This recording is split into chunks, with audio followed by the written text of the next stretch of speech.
Hello and good morning to all the students of class 3. Welcome students for today's class. We are back to our grammar study now. And in your grammar book, chapter number 3 is nouns. So before we get into the book, let me introduce to you what is noun and what are the kinds of nouns. How do we identify different kinds of nouns? Now, as you are seeing here, a noun is used of a person, thing, place, idea and quality of a person. So now how do we form the definition for noun? The name of any person, thing, place, idea and quality of a person is called noun. The name of any person, thing, place, idea and quality of a person is called noun. Now let's see.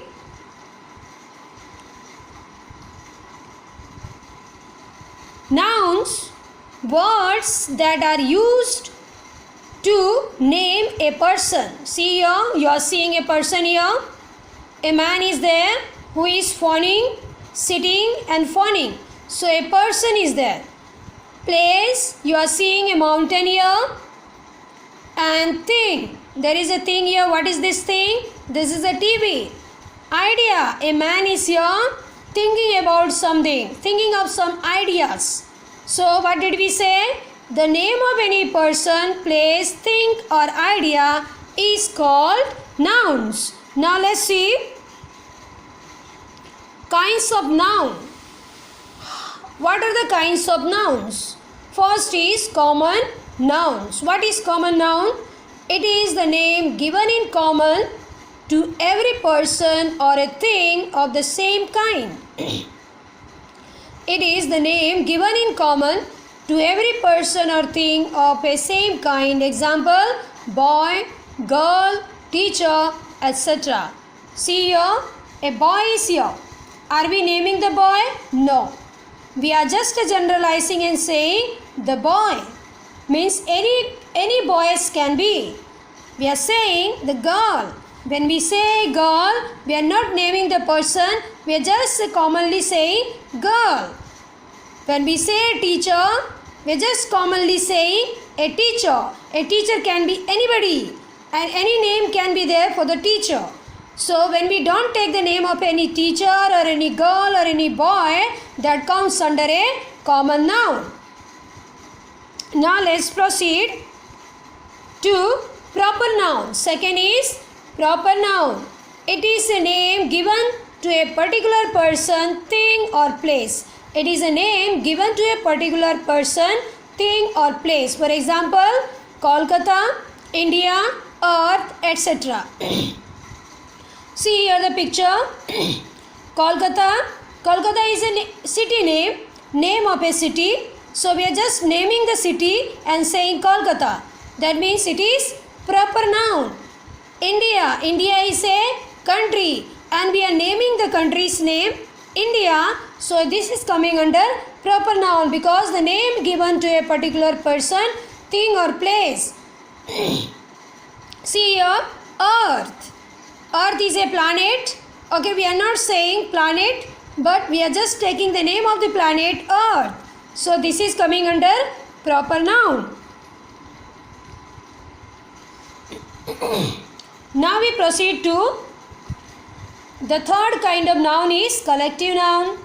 It is a noun of collection of persons and things treated and spoken together as a whole, like audience, classroom, students, children, parents. These are coming under collective nouns. For example here, audience. You see here, how many people are sitting here? More than 2 or 3 people are sitting there. So they are an audience. So that is coming under collective nouns.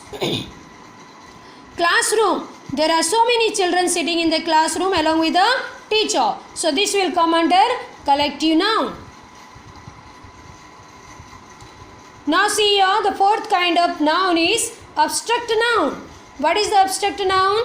It is a name of a quality, idea and concept. Okay, like for example, beauty and death. Abstract noun,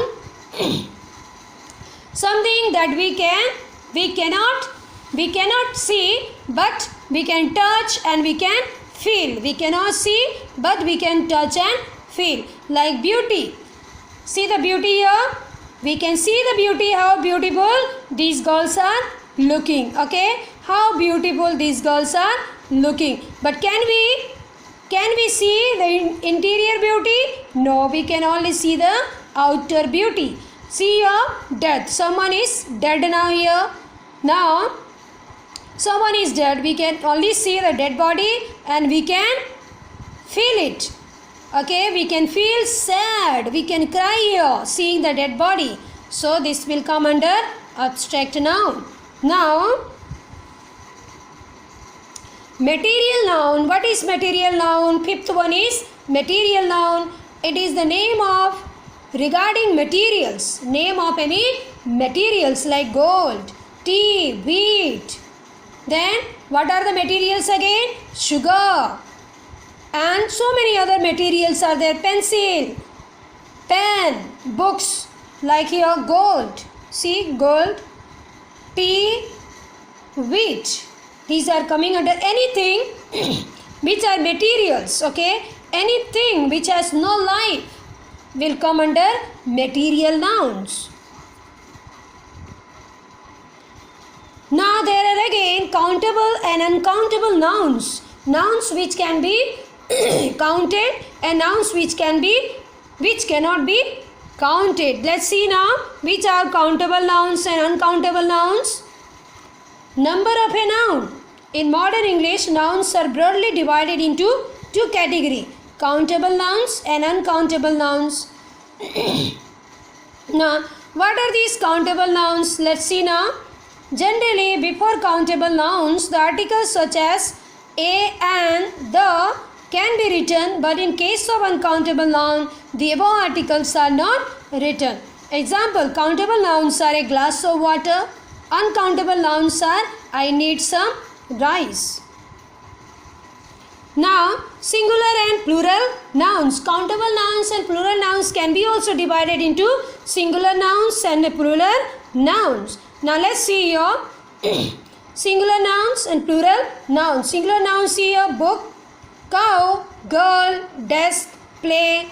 When we add s to these words, that becomes plural noun like books, cows, girls, desk, plays. Now, let's go to the book and see what is told about noun. What is told about noun?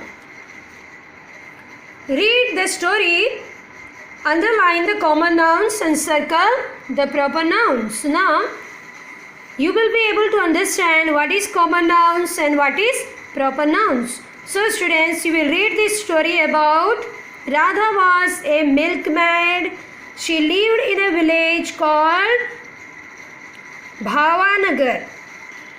She sold milk to earn a living. One day, Radha was carrying a pot of milk on her head. She had to deliver the milk to her customers in a nearby village named Holipura. Radha had a habit of daydreaming. She said to herself, I will sell the milk and get a lot of money. With the money, I will buy some eggs. The eggs will hatch into fine chickens. The chickens will grow into hens. I will name my hens Hina and Kina. Then I will sell Hina and Kina and get more money. With that money, I will buy nice silk dresses. I will look beautiful. Then people will ask me the secret of my wealth. I will toss my head and say, no, I don't want to tell you. While Radha dreamt of tossing her head, she actually tossed her head. The pot of milk fell down and all the milk split on the ground.